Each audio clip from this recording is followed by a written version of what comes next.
অনেক সময় বন্ধুরা দেখবেন আপনারা মোটরে পানি উঠতেছে না। অনেক সময় মোটর অন্য সমস্যা বাদে প্রাথমিক সমস্যা, মোটর দেখে যে পানি ওঠে না। অনেক সময় এই যে পাম্প সাইড আর মোটর সাইড দুইটার কিন্তু মাঝে মাঝে দেখেন দুই পাশে জয়েন্ট আছে, জয়েন্টের এই পাশেরটা হচ্ছিল মোটর সাইড, এই পাশে ছিল পাম্প সাইড। অনেক সময় দেখা যাচ্ছে যে পাম্প সাইডে হাওয়া ধরার কারণে পাম্পের ভিতরে পানি থাকে না। অনেক সময় পাওয়া দেখে গেছে ডিসচার্জ হয়ে যায়, কিংবা দেখা যাচ্ছে যে পানি দেখা যাচ্ছে যে ইন লাইনে কোনো জায়গায় হাওয়া থাকার কারণে ব্যাক চলে যায়, অথবা দেখা যাচ্ছে যে ইন লাইনে যে দেখা যাচ্ছে যে আপনার পিতলের যে চেক ভাল্বটা আছে, চেক ভাল্বের কারণে পানি দেখা যাচ্ছে সাইডে দেয়, ডিসচার্জ হয়। সেই কারণে দেখা যাচ্ছে যে পাম্পের ভিতরে পানি থাকে না।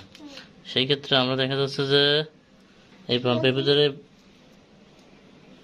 ভিতরে পানি দিয়ে দেখে নাটটা খুলবো। যে এখানে একটা নাট থাকে, দেখবেন এখানে একটা নাট থাকে, জেনে নিতে হবে। এইখানে নাট থাকে, এই নাটটা খুলে পানি ভরে তারপরে আবার এই নাটটা লাগাই দিয়ে সুইচ দিলে দেখবেন পানিটা উঠবে।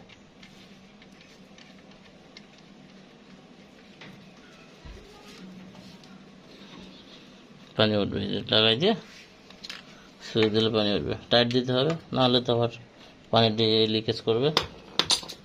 সো সাধারণ ছোটোখাটো টিপস পেতে আমার চ্যানেলটি সাবস্ক্রাইব করুন, প্লাস ফলো দিতে সাথে থাকুন। আসসালামু আলাইকুম।